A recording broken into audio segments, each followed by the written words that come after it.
आज हम जानेंगे वो कहानी जब एक देश ने 90,000 इंडियंस को सिर्फ 90 दिनों के अंदर देश खाली करने के आदेश दिए। आखिर कौन सा था वो देश, आखिर क्या थी पूरी कहानी, जानने के लिए बने रहिए मेरे साथ। इसी तरीके के इन्फॉर्मेटिव वीडियोस के लिए चैनल को सब्सक्राइब करिए और बेल आइकन को प्रेस करिए। मेरा नाम है ओशो और आप देख रहे हो ज्ञान का अड्डा। इस कहानी में जिस देश का जिक्र है वो है अफ्रीकी महाद्वीप का एक छोटा सा देश युगांडा। बात है अर्ली 70s की, जब युगांडा में ईदी अमीन का राज हुआ करता था। 4 अगस्त 1972 को ईदी अमीन ने एक आदेश जारी करा जिस पे लिखा था कि सभी भारतीय लोग 90 दिनों के अंदर या तो देश खाली करो या फिर मरने के लिए तैयार हो। लेकिन आखिर ये नोटिस आया क्यों और 90,000 इंडियन सिटीजन युगांडा में कर क्या रहे थे, इसके जानने के लिए हमें कहानी को शुरुआत से शुरू करना पड़ेगा। ये चलते हैं कहानी की शुरुआत में।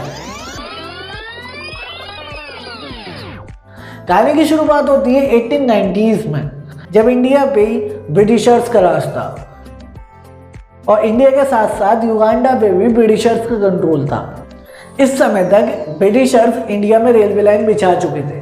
अब उनकी प्लानिंग थी कि वो युगांडा में भी एक रेलवे लाइन बिछाएं। इसीलिए वो भारत से 32,000 लोगों को युगांडा लेके चले गए, जहाँ पे वो उनसे रेलवे लाइन बिछवाते।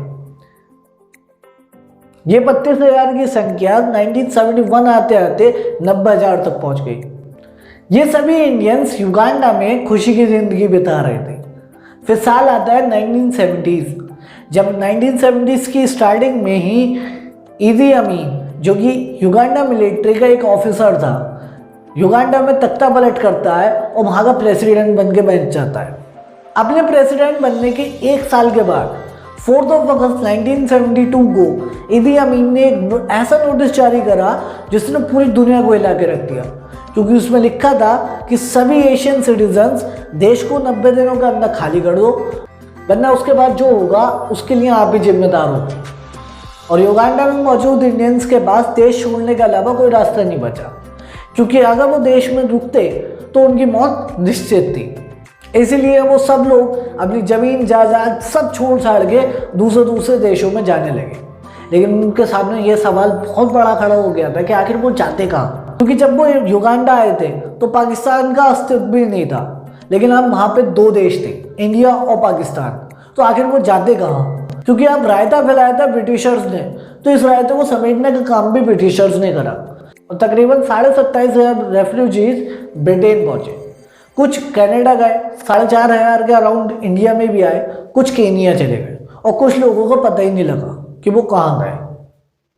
आप खुद ही सोचिए कि उनके ये 90 दिन किस तरीके से बीते होंगे, क्योंकि एक देश में आप इतने टाइम से रह रहे हैं, सारा सब कुछ अच्छा चल रहा है, अचानक से आपको एक आदेश के चक्कर में अपनी ज़मीन जायदाद सब छोड़ छाड़ के दूसरे देश में भागना पड़ता है।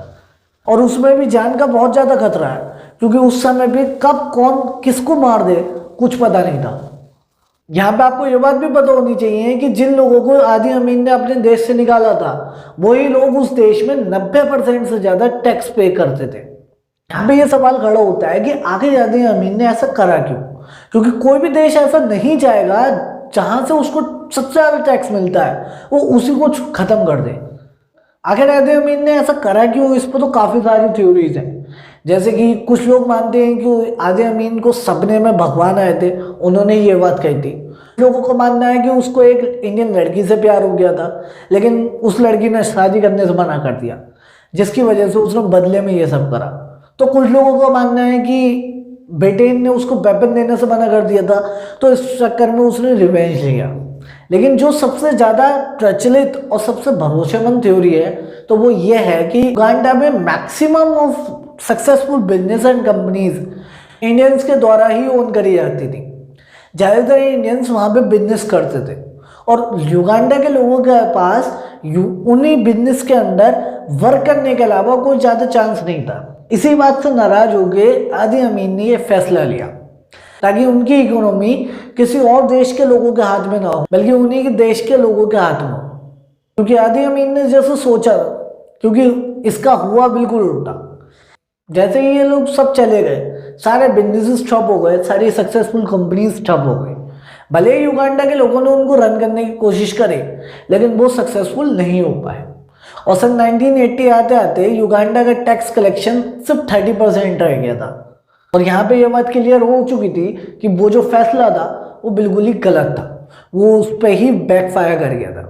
यही कारण था कि जब युगांडा में नए लीडर आए तो उन्होंने ईदी अमीन की पॉलिसीज को क्रिटिसाइज करा और उन्होंने उन्हीं सब लोगों से और खासतौर पर गुजरातियों से ये अपील करी कि वो दोबारा से युगांडा में आए और यहाँ पे इन्वेस्ट करें। और सिर्फ यही नहीं, बल्कि उन्होंने वो सारी प्रॉपर्टीज जो इंडियन सिटीजन्स वहां पे छोड़ के गए थे उन सब का मालिकाना हक दोबारा दिलवाने की घोषणा करी। इसकी वजह से काफ़ी इंडियंस फिर दोबारा से युगांडा पहुंचे। लेकिन आज भी युगांडा एक स्ट्रगलिंग कंट्री है।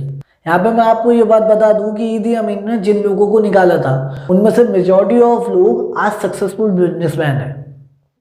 तो ये थी कहानी जब 90,000 भारतीयों को युगांडा जैसे छोटे देश ने देश खाली करने के लिए सिर्फ 90 दिन का टाइम दिया। वीडियो अच्छी लगी हो तो लाइक करिए, कुछ भी नया सीखने को मिले तो शेयर करिए अपने दोस्तों के साथ, और हाँ, चैनल को सब्सक्राइब करना बिल्कुल मत भूलना क्योंकि इस चैनल में सीखने के लिए बहुत कुछ है। Thank you for watching.